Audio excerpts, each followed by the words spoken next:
everyone, welcome or welcome back to my channel.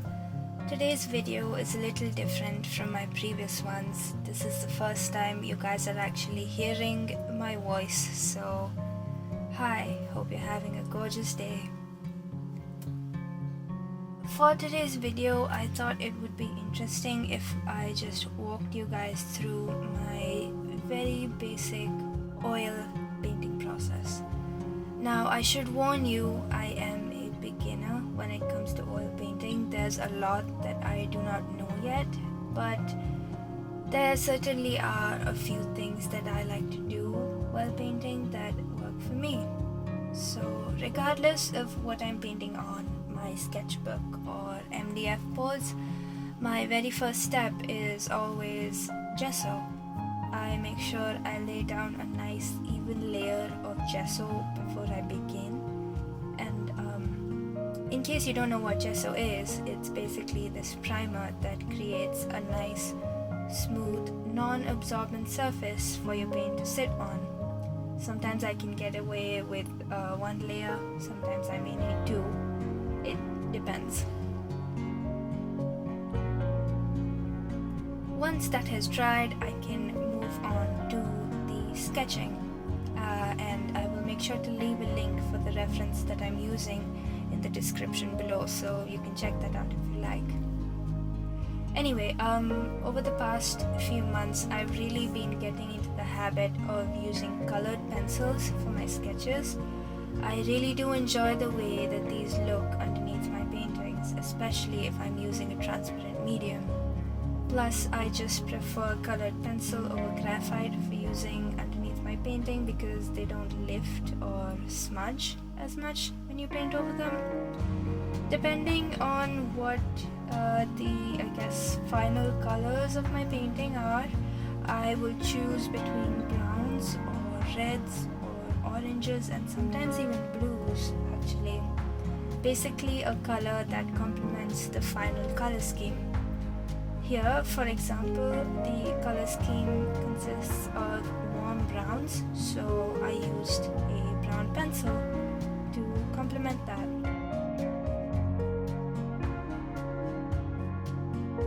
I try to make my sketches as detailed as I can get them, just so I don't get confused later on in the process. I will make sure to give myself all the important lines, and I will use some hatching in areas of shadow. Going in without a strong foundation with the sketch is a little difficult for me, so I can get really confused about where to place my colors very quickly. So just so that doesn't happen, I like to put a little extra effort into it. Once that is done, we can move on to the actual painting. Now when it comes to solvents, I probably should invest in like Gamsol or something like that, but for now I just make do with what I have and it seems to work perfectly fine. So I use 1 part purified linseed oil and 2 parts distilled turpentine.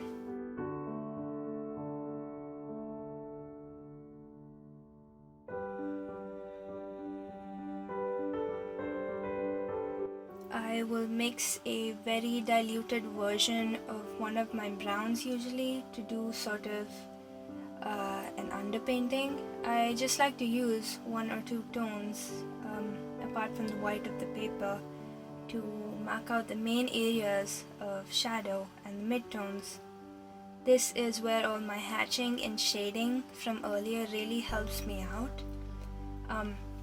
Depending on what the painting calls for, I will either use burnt umber or burnt sienna, but honestly either of them work just as well since we only need to block out the basic shapes.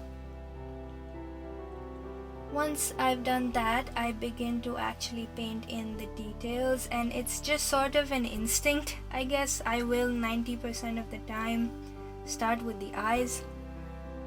But after that, as a general rule, I tend to paint my shadows or the darkest areas first.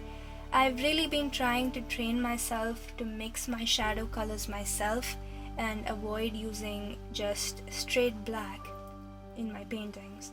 I'm still learning, but it is good practice to have regardless, because your artwork will always look better if you avoid using black right out of the tube for the darker areas in your painting, unless of course your painting calls for it. It takes quite a bit of observing to understand that shadows can be like deep purple or deep blue or grey or even brown, so I try to pay close attention to that. After I've laid down the majority of the shadows, I move on to the midtones and the highlights. I mix these tones myself again using white or yellow, keeping in mind whether these are more cool toned or warm toned than the shadows. That's another really important thing.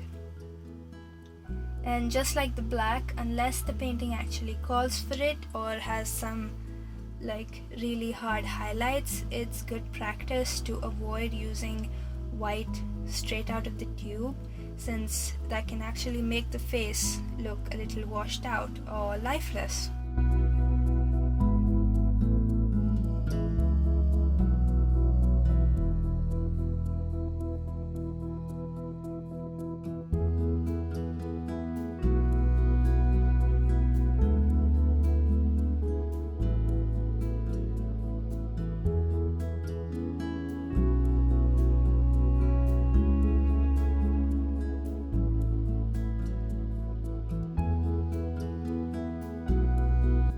One thing I really struggle with in my paintings or drawings even is contrast. Sometimes there's a major lack of it, sometimes there's too much. So yeah, I do actually end up using some black as it is. Baby steps.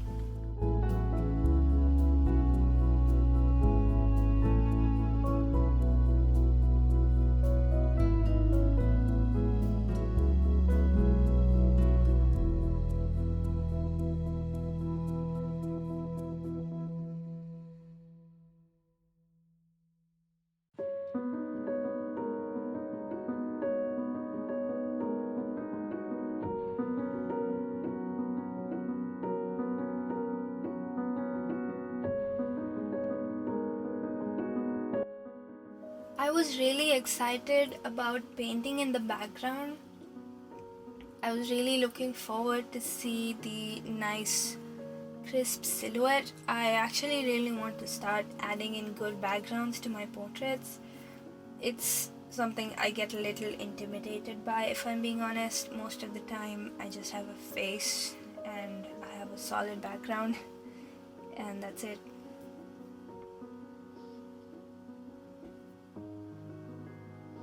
Oh, this was one of my favorite parts, adding in the collar and the scarf thing. Ooh, I loved using these big blotchy shapes to sort of create the illusion of folds, and I think it turned out pretty decent. I've realized I like my art better when I can actually see my brushstrokes in it, like not completely blending everything in with each other. I really do enjoy that. But sometimes that goes hand in hand with some of my areas in the painting looking patchy or uneven, like the background in this one. That's another thing I've been practicing, keeping my brushstrokes purposeful but avoiding patchiness.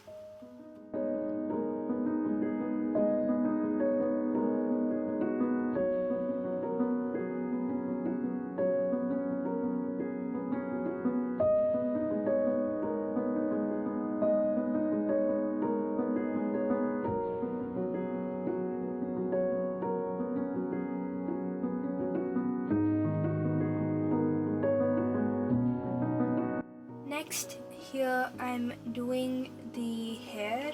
I struggle a lot with hair actually. I have yet to find a way that works for me that doesn't make it look like my hair is too overdone or just a big blocky shape with weird highlights. I tend to overlook all the different hues that hair actually has in certain lighting, and it's another thing I get really confused by. And yeah, that's something I've been trying to work on as well. But for now, how I do it is I will lay down a mid-tone, add in the several darker hues in their respective areas, and I will make sure to leave places for the highlights unpainted so I don't make it muddy. I try to pay attention to the curls in the hair, how it moves and flows as well, but I definitely do get carried away sometimes. And then after that, I just went over the background once more to make it look less patchy, and that was it.